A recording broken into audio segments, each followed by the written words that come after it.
ജപാകുസുമസങ്കാശം കാശ്യപേയം മഹാദ്യുതം തപോഗ്നം സർവപാപക്രം പ്രണതോസ്മി ദിവാകരം ജപാകുസുമസങ്കാശം കാശ്യപേയം മഹാദ്യുതം തപോഗ്നം സർവപാപക്രം പ്രണതോസ്മി ദിവാകരം.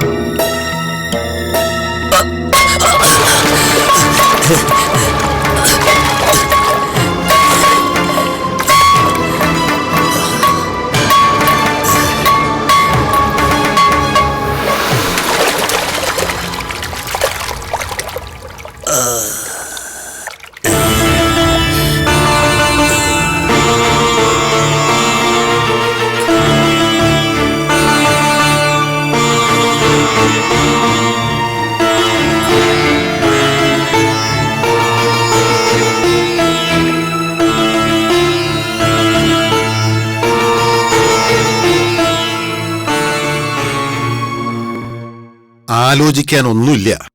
ഇല്ലത്തിന് ക്ഷയം ഉണ്ടാക്കണ ഒരു കാര്യവും ഞാൻ ഏട്ടനോട് ശുപാർശ ചെയ്യില്ല. ആലോചിക്കാതെയല്ല ഞാൻ ഈ അഭിപ്രായം പറഞ്ഞത്. പരിഹാര കർമ്മങ്ങൾ നടത്തി യോഗക്ഷേമ യന്ത്രം ഉപേക്ഷിക്കാനുള്ള വിധിയുണ്ടെന്ന് അറിഞ്ഞത്. ചൂരക്കാടൻ തിരുമേനി എടുക്കണ തീരുമാനങ്ങളുടെ മുകളിൽ ആരുടെ അഭിപ്രായം ഇവിടെ കേൾക്കണ്ട. ഇപ്പോ ഇങ്ങനെ ഒരു സാഹചര്യം ആയതുകൊണ്ടല്ലേ നമ്മൾ തീരുമാനിച്ചുറപ്പിച്ച ഒരു വേളി അത് മുടങ്ങുക എന്ന് പറഞ്ഞാ. മുടങ്ങിയ സാഹചര്യമാണ് ആദ്യം ആലോചിക്കേണ്ടത്. ബ്രഹ്മചര്യം ഉപേക്ഷിക്കാതെ ഏട്ട മുങ്ങിയതിന് എന്നെയാണോ ശിക്ഷിക്കുന്നേ? എനിക്ക് വേളി കഴിച്ചേ പറ്റൂ, ഇല്ലെങ്കിൽ എന്നെ പടിയടിച്ച് പിണ്ടം വെച്ചോ.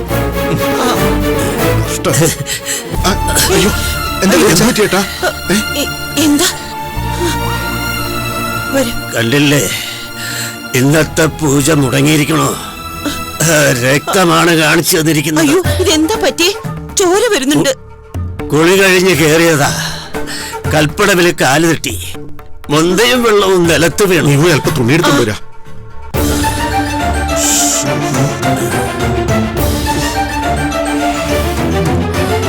നന്നായി മുറിഞ്ഞിട്ടുണ്ടല്ലോ.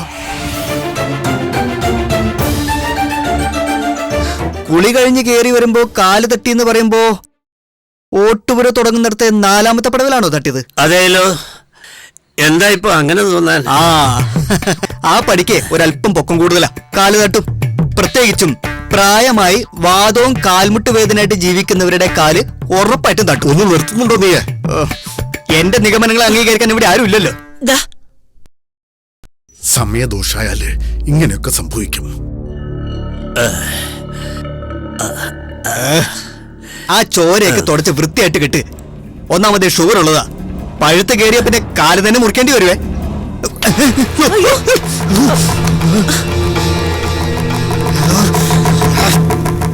ആശം പേടിപ്പിച്ചു കളഞ്ഞല്ലോ. ആഹാ, അനക്കമില്ലേ? ഓഹോ, ആത്മഹത്യായിരുന്നോ? ഉത്തരത്തിൽ നിന്ന് ചാടി ആത്മഹത്യ ചെയ്യാൻ എന്റെ തലയെ കണ്ടുള്ളൂ.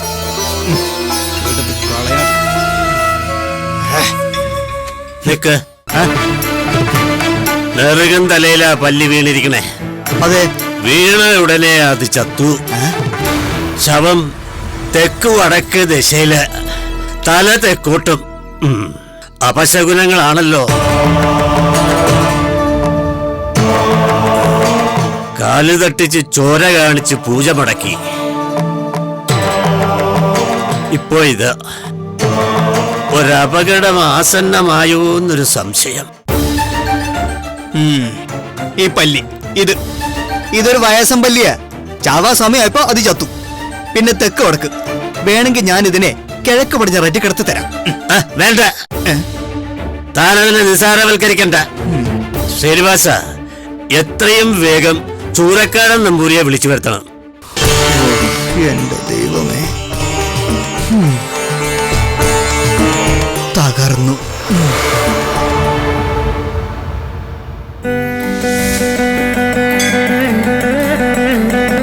അഭൗ ദേവകീ ദേവീ ഗർഭജനനം ഗോപീഗൃഹീ വർധനം മായാപൂതനാ ജീവിതാപഹരണം.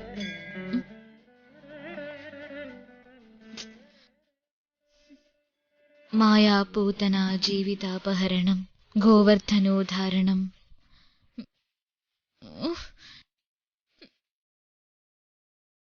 കംസഛേദന കൗരവാദിഹനനം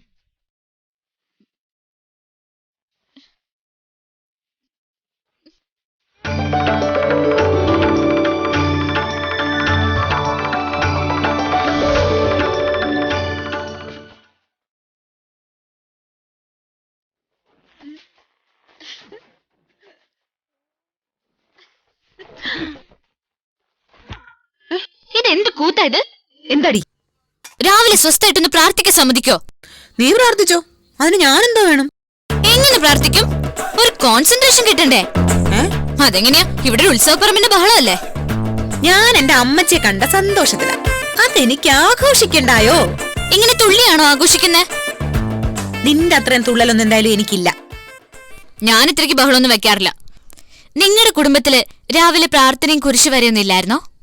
രാവിലെ അല്ല, ഞങ്ങൾക്ക് രാത്രിയില്ല കുടുംബ പ്രാർത്ഥന.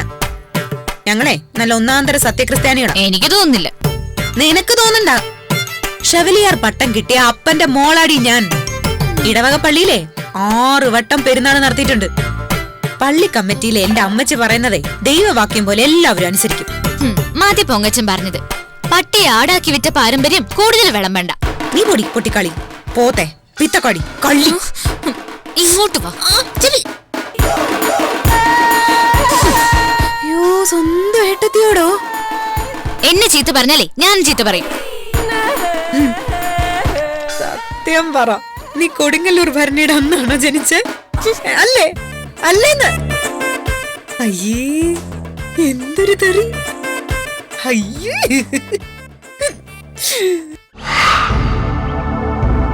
ശിരോർമച്ചേർ പതേർ ഗോമിർ മാതർ ഭാദൂർ ഗുരേർ മൃതി.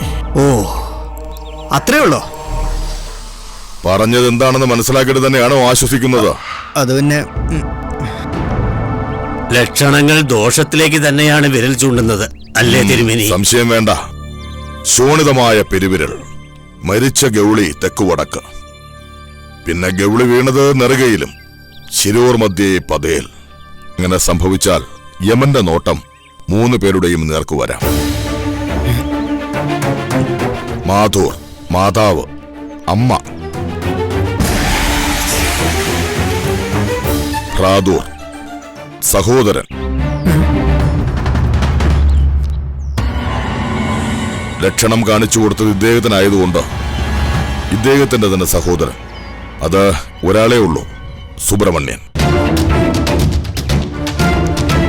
പിന്നെ ഗുരൂർ പിതാവാസ്ഥാനത്താ. കുടുംബം കാക്കാൻ ബ്രഹ്മചര്യം അനുഷ്ഠിച്ച വല്ലർജനാകാം. കുടുംബതന്ത്രി എന്ന നിലയിൽ ഈ ഞാനും ആകാം. ഗുരുസ്ഥാനം പര്യായപ്പെടുത്തുന്ന ആർക്കും മൃത്യുവാണ് ഫലം, മരണം. ദീക്ഷയായി ഇതിനെന്തെങ്കിലും ബന്ധം? സംശയം എന്താ? കിടാവിളക്കിന് മുന്നിൽ ദേവയോഗ യന്ത്രം സൂക്ഷിക്കുന്നു എന്ന് പറഞ്ഞിട്ട് കാര്യമില്ല. പൂജാതി കർമ്മങ്ങൾ കുഴിഞ്ഞു വെച്ച ഒരു ദേഹത്തിന്റെ സാമീപ്യം കൊണ്ട് ഊർജം കൂടേണ്ട ദൈവസങ്കല്പമാണ് അനാഥമായിരിക്കുന്നത്. പരിഹാരം വേണ്ടിവരും, അല്ലേ തിരുമേനി? വേണ്ട, ഫലമുണ്ടാകില്ല.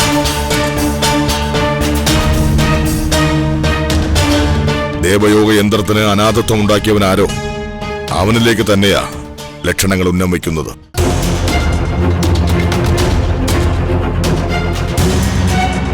ചുരുക്കി പറഞ്ഞാൽ സുബ്രഹ്മണ്യൻ. അയാളുടെ ജീവൻ അപകടത്തിലേക്കാണ്. അപ്പാ, കൈവിട്ടു പോയത് കാലങ്ങളായിട്ട് മനസ്സിൽ കൊണ്ട് നടന്ന പെണ്ണിനെ കൊണ്ടുപോയത് എന്നേക്കാൾ യോഗ്യതയുള്ള ഒരുത്തനൊന്നുമല്ല. അല്ലെങ്കിൽ തന്നെ അപ്പനൊന്ന് ആലോചിച്ച് നോക്കിയേ. എനിക്ക് എന്നാ കുഴപ്പ? ആരോഗ്യമുണ്ട്, അത്യാവശ്യ സൗന്ദര്യമുണ്ട്, പിന്നൊരു അല്പം പ്രായക്കൂടുതലുണ്ടാവും. അതൊരു കുഴപ്പമാണപ്പാ. ആ പട്ടരേക്കാളും കാശും പത്രാസുള്ള കുടുംബക്കാരനല്ലയോ ഞാൻ? സത്യം പറഞ്ഞാലപ്പാ, അവനെങ്ങ് കൊന്നു കളഞ്ഞേക്കട്ടെ ഞാൻ. ആള് വരും. അവനെ വിളിക്കാൻ ടി ജെ രവി പോയിട്ടുണ്ട്. ചിരിച്ചുകൊണ്ട് കഴുത്തിറക്കുന്ന ഒരുത്തൻ വരും, സുബ്രഹ്മണ്യന്റെ അന്ധകനായിട്ട്.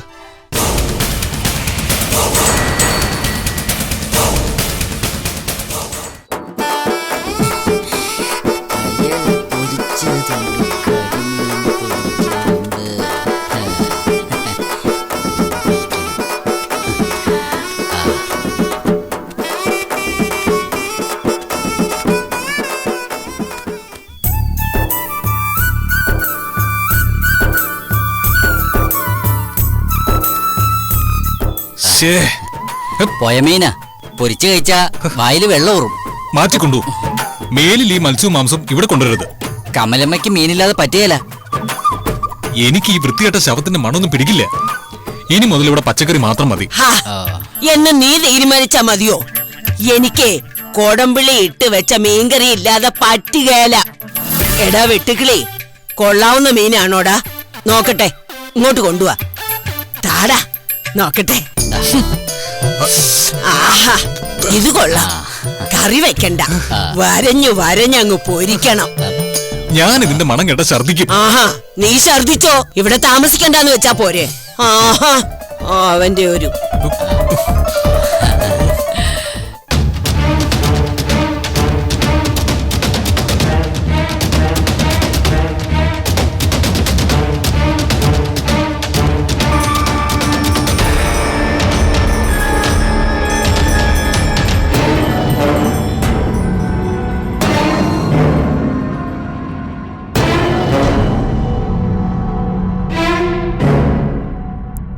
നട്ടുച്ച നേരത്തെ നിങ്ങക്ക് വേറെ പണിയൊന്നുമില്ല മനുഷ്യ.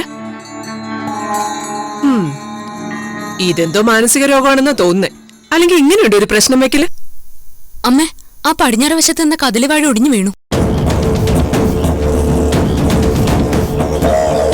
ഈശ്വര, 100 കായുണ്ടായിരുന്ന കൊലയാ.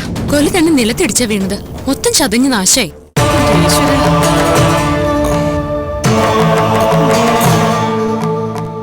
ഗുരുവായൂർ കണ്ണനെ കാഴ്ചവെക്കാൻ നിർത്തിയിരുന്നതാ. ഭഗവാൻ തന്നെ അത് നിഷേധിച്ചിരിക്കുന്നു. കാറ്റും മഴയായ വാഴയ്ക്കൊക്കെ താങ്ങ് കൊടുത്ത് നിർത്തണം, അല്ലെങ്കിൽ ഉറപ്പായി ഒടിഞ്ഞു വീഴും. അതിന് ഭഗവാനെ പഴിച്ചിട്ട് എന്തിനാ? എന്തറിഞ്ഞിട്ടാ കുട്ടി ഈ ഈശ്വര നിഷേധം പറയുന്നത്? നിങ്ങളോട് ഞാൻ 100 വട്ടം പറഞ്ഞതല്ലേ ആ വാഴയൊന്ന് വലിച്ചു കെട്ടാൻ. കയറ് വരെ എടുത്ത് കൈ കൊടുത്തതാ, ചെയ്തില്ല. നശിക്കട്ടല്ല. അതുകൊണ്ടാണ് കദളിവാഴ നിലം പൊത്തിയതെന്ന് നീയും വിശ്വസിക്കുന്നുണ്ടോ അമ്മാളോ? പിന്നെ അല്ലാതെ. ഇതൊരു സൂചനയാണ്. ഭഗവാൻ പോലും കൈവെടിയുന്നു എന്ന സൂചന. ഈ അച്ഛൻ എന്താ എങ്ങനെയായി പോയത്? ഇവിടെ മാത്രമല്ല, അങ്ങ് അതിയന്നൂർ മനയിലും ദുശകനങ്ങൾ കണ്ടു.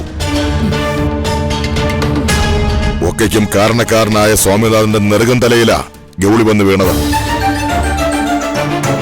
വീണു എന്ന് മാത്രമല്ല, തൽക്ഷണം ആ പല്ലി മരിച്ചു. ഉത്തരത്തിലിരുന്ന് ചത്തിട്ടായിരിക്കും അത് സ്വാമിയുടെ തലയിൽ വീണത്. നിഷേധം മാത്രം പറഞ്ഞ് ശീലിക്കല്ലേ അമ്മാളോ? ഓ പിന്നെ. പ്രഭാത പൂജയ്ക്ക് കുളിച്ചു കയറി വന്ന വല്ലരജന്റെ കാല് കൽപ്പടവിൽ തട്ടി ചോര വാർന്നു. ഒന്നിനു പിറകെ ഒന്നായി ദുസൂചനകൾ വരുന്നതിന്റെ കാരണം എന്താന്നാ വിചാരം? നമ്മുടെ മകൾ ഇവൾ, ഒപ്പം അവനും സ്വാമിനാഥൻ ദീക്ഷ സ്വീകരിക്കില്ല എന്ന ദൈവനിഷേധം കൈക്കൊണ്ടതിന്റെ ഫലം. എങ്കിൽ ആദ്യം ദൈവനിഷേധം നടത്തിയത് സുബ്രഹ്മണ്യനല്ലേ? അവനും ഭാര്യ സുഖമായിട്ട് ജീവിക്കുന്നുണ്ടല്ലോ. ദോഷമെന്നത് അവർക്കല്ല, അച്ഛൻ, അമ്മ, ഗുരുസ്ഥാനിയർ. ഇതിലാർക്കും ആവാം. മരണം വരെ സംഭവിക്കാം. അച്ഛൻ വെറുതെ ഓരോന്ന് പറഞ്ഞ് പേടിപ്പിക്കാൻ നോക്കണ്ട. ലക്ഷണശാസ്ത്രമാണ്, കറ തീർന്ന ജ്യോതിഷമാണ്. തെറ്റില്ല കുട്ടി. ദീക്ഷ സ്വീകരിക്കാൻ സ്വാമിനാഥൻ വിസമ്മതിക്കുന്നതിന് ഒരു കാരണക്കാരി എന്റെ മകളാകയാൽ പിതൃസ്ഥാനത്ത് ഞാനും വരും. അതിയന്നൂർ മനയുടെ തന്ത്രി എന്ന നിലയിൽ ഗുരുസ്ഥാനവുമുണ്ട്. അതുകൊണ്ടൊരു ഭയം എന്നിൽ വളരുന്നുണ്ട്. മരണം അരികിലേക്ക് വരുന്ന പോലെ. വെറുതെ ഓരോന്നും പറയില്ല അച്ഛാ. ഗണിച്ചു നോക്കുകയായിരുന്നു ഞാൻ. എനിക്ക് കാണാം, ഉടൻ പല മഹാക്ഷേത്രങ്ങളും പുല കാരണം അടച്ചിടേണ്ടി വരും. അതിന് ഹേതുവാവുന്നത് എന്റെ മരണമാവാം. ഭയമില്ലേ നിങ്ങൾക്ക്? ദക്ഷിണ പോലും വാങ്ങാത്ത മഹാതാന്ത്രികന്റെ സപത്നിയായിട്ടിരിക്കുന്നതിനേക്കാൾ എനിക്കിഷ്ടം തീപ്പെട്ട അതേ താന്ത്രികന്റെ വിധവ എന്ന നിലയിൽ പെൻഷൻ വാങ്ങാനാ. അമ്മാളോ, വിഷമം കൊണ്ട് പറഞ്ഞു പോയതാ. എല്ലാ വിശ്വാസവും വേണം, പക്ഷേ ആവശ്യത്തിനേ ആകാവൂ. എന്തിനാച്ചാ അമ്മയെക്കൊണ്ട് ഓരോന്നിങ്ങനെ പറയിപ്പിക്കുന്നേ? അവള് പറയട്ടെ. പക്ഷേ ആ വാ അടയും. ഞാൻ പരിഹാരവും കാണും. എന്റെ മരുമകനായി ഒരിക്കലും സ്വാമിനാഥൻ ഈ വീട്ടിലേക്ക് വരില്ല. എന്റെ ജീവൻ ബലി കൊടുത്ത് ഇവിടെ ആരുടെയും മോഹം സഫലമാകാൻ പോകുന്നില്ല.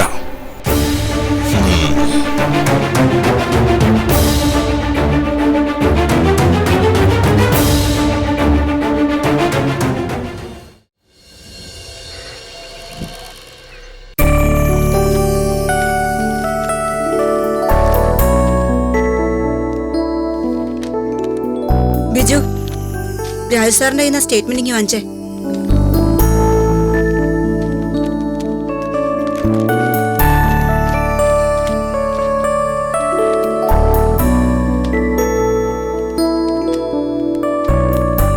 Good morning. Good morning.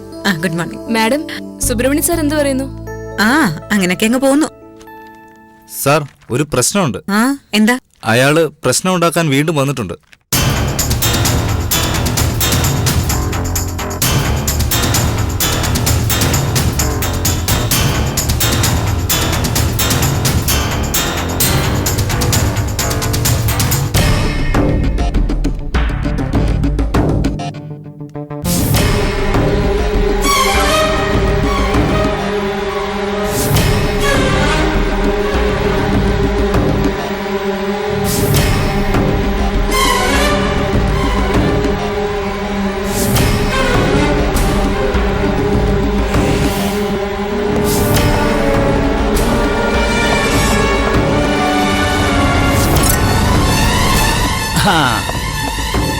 എനിക്ക് വരാതിരിക്കാൻ പറ്റൂലല്ലോ സാറേ.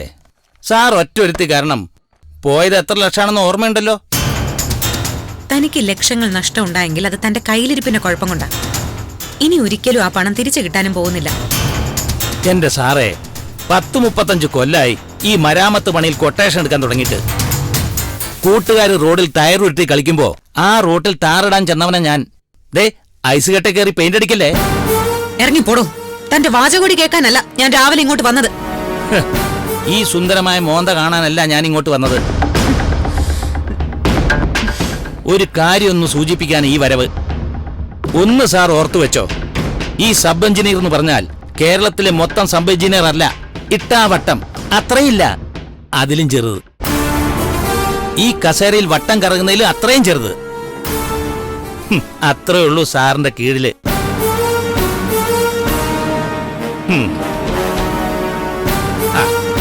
ചെല്ലത്തൊന്ന് വീണ് പഠിക്കുന്നത് നല്ലതാ, എന്നാലേ ചാടാൻ പറ്റൂ. ഒരു ചാട്ടം ഞാനും ചാടിയതാ, അങ്ങ് പഞ്ചായത്തിലേക്ക്, നാഷണൽ ഹൈവേയിലേക്ക്. തടയാൻ പറ്റുമെങ്കിൽ തടയ്. അന്ന് കാണിച്ചു തരാം ഈ മുസ്തഫ ആരാണെന്ന്.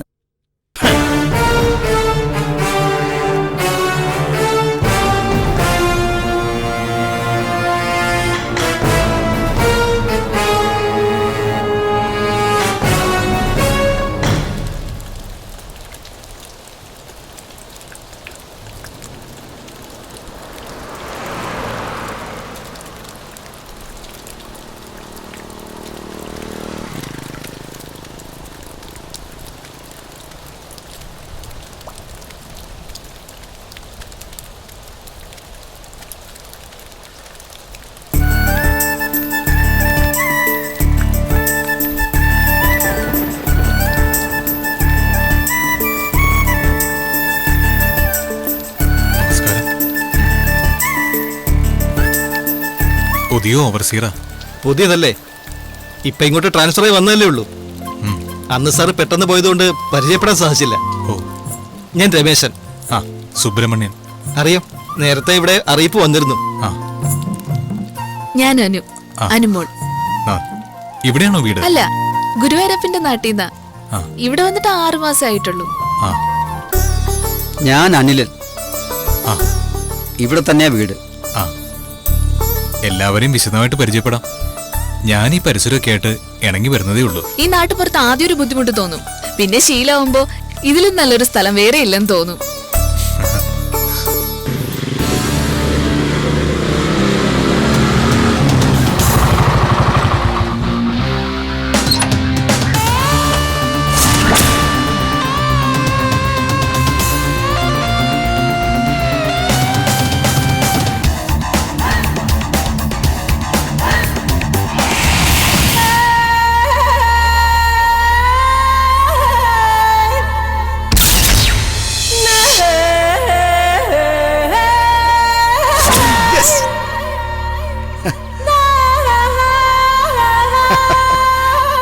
ഷൺമുഖ, പ്രതീക്ഷിച്ചിരിക്കായിരുന്നു ഞാൻ.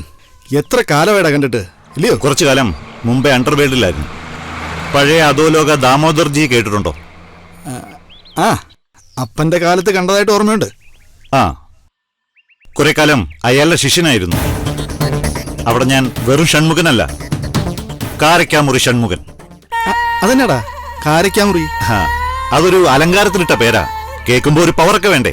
ആ ഈ മങ്കൊമ്പ് രാജീവ് എന്നും പൂന്തറ രാജേഷ് എന്നൊക്കെ പറയുന്ന പോലെ ഇല്ലയോ? TJ രവി പറഞ്ഞിരുന്നു നീ വലിയ ഗുണ്ടയാന്ന്. ഹേയ്, അത്രയ്ക്കൊന്നുമില്ല. എന്തായാലും നിനക്കെന്താ വേണ്ടേ അത് ഞാൻ ചെയ്തിരിക്കും. നീ കയറി വാ, വിശദമായിട്ട് പറയാം.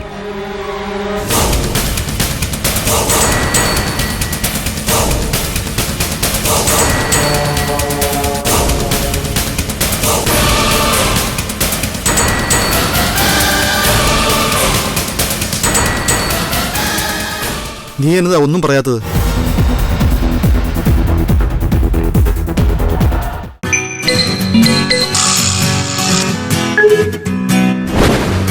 Yeah.